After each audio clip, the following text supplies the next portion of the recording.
Well, all right. Good morning, good evening, good afternoon, ladies and gentlemen, citizens of YouTube. This is Pastor Dow. Here we go again. Another shooting takes place. Milwaukee officials, listen to this, plead for calm after, look at this, unrest racks city. Look at this. Now, listen to this. I have a picture right here, and it says a car is burned as a crowd of more than 100 people gathered following a fatal shooting of a man in Milwaukee Saturday night, August 13, 2016. The Milwaukee Journal-Sentinel reports that officers got in their cars to leave at one point, and someone in the crowd started smashing a squad's car window, and another vehicle picture was on fire. Milwaukee. City leaders plead for calm after violence erupted for several hours Saturday night on Milwaukee's north side following a man's fatal shooting by police. The mayor implores parents and anyone at the scene to get them home right now after at least 4 businesses burned and 1 officer was hurt. At a news conference just after midnight, Mayor Tom Barrett said that the situation appeared to be calming after a riotous scene in which as many as 100 protesters skirmished with police, torching a squad car and tossing a brick through a window of another. Police mounted at least 2 efforts to push the protesters out of an intersection at the heart of the violence. The unrest began several hours after a man fleeing police after a traffic stop was shot and killed. Police said that the man was armed, but it wasn't clear whether he was pointing a gun or aiming it at the officers. Of course, it never is clear, though, isn't it? Barrett said that the man was hit twice in the chest and an arm. Neither his race nor the officers was immediately released, nor were they identified. The shooting was being investigated by the state. The officer was wearing a body cam, Barrett said. At least 3 people were arrested in the uprising that Barrett said that was driven social media messages instructing people to congregate in the area. We have to have calm, Barrett said at the news conference. And there are a lot of really good people who live in this neighborhood. Well, what is considered good people? Milwaukee Commons Council President Asante Hamilton echoed Barrett's plea to help restoring order. We understand the frustration that people feel when the police community nationally, well, in other words, they're saying that they understand the frustration that the national people, the people in America feels in reference to the police community. Well, and they're going to continue to keep on feeling it because every time you turn around, somebody is going off into eternity because some guy or some police officer is quick on the gun and shooting and killing people. We have to go through the process of finding justice, but we have to be able to restore order in these neighborhoods, Hamilton says. Please participate in restoring order in these neighborhoods. Barrett said the 23-year-old man who died was stopped by the police for suspicious activity. Police said earlier that he was carrying a gun and had been stolen in a March burglary in suburban Wisconsin, whatever you call that place. What's that got to do anything? I mean, anyway, this stop took place because 2 officers saw suspicious activity. Barrett said there were 23 rounds in the gun that the officer was staring at. Gun. The issue here is everybody's trying to make issue with this guy carrying a gun.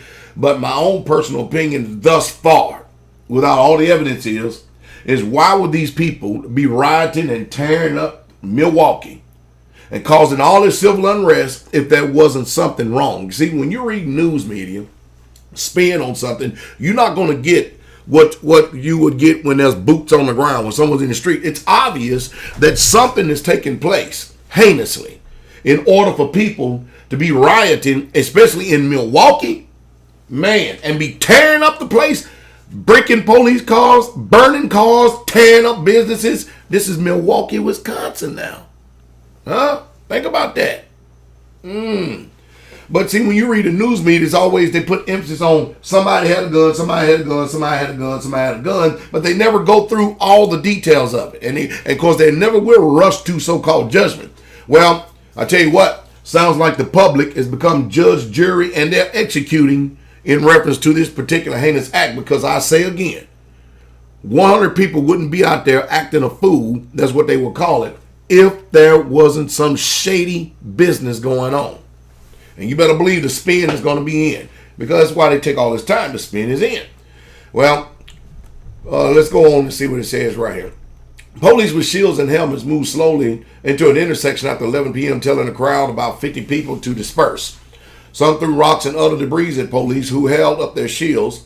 They also threw objects at a business, and half a block from an intersection, a nearby traffic light was bent over and a bus shelters overturned.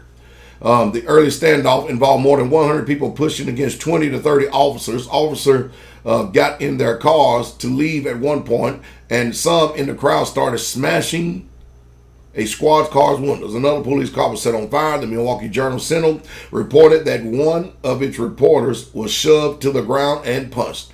The businesses that burned, including the BMO Harris branch, the BP gas station, an O'Reilly Auto Parts store, and a beauty supply store. Firefighters held back from the gas station blaze because of gunfire. Police said that the man who was shot had an arrest record. Okay, so we going, okay, I guess that's an admission of guilt because he had a pass, right?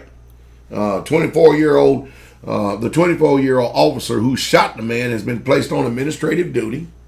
The officer has been with the Milwaukee Department 6 years, 3 as an officer. Well, there we have it again. You're not going to get all the details, because anytime that there's something that's going to condemn the system, anyone in the system, you're not going to get the details. We'll keep you posted and find out exactly what's really truly going on with this, because like I said before, regardless of the spin of the news media, regardless of the spin of the police department, people are not going to just go out there and start wrecking things and breaking police cars if there wasn't some type of shady, undermining, wicked business going on with the police departments. And that's a fact. You're not going to read that concerning the news media. So here we go again, Milwaukee, Wisconsin. Here we go again. You know, the sad part about it is like I said, you only got 20 and 30 police officers, but yet officers out there, and you got 100-something protesters. It's not even a comparison there. And then pretty soon, and I want y'all to listen to me again, the way the civil unrest is going in this world, the way they're lying to us about the economy, the way they've lied to us about everything, Benghazi, the wars, and everything else. People are getting upset. They have no jobs. They have nothing to lose. They're going to be losing it, and they are losing it. And they just tired of it. They tired of it. And if you looked at the documentary that I posted up with Venezuela, people over there are literally fighting the police. And they don't have enough police to fight the people, because the people outnumber the police. But the people realize that they can't get justice in these kangaroo courts. So they're starting to take justice for themselves. But the one thing about it is, after these police officers shoot and kill someone, you can't bring that person back. My advice is get out of the cities.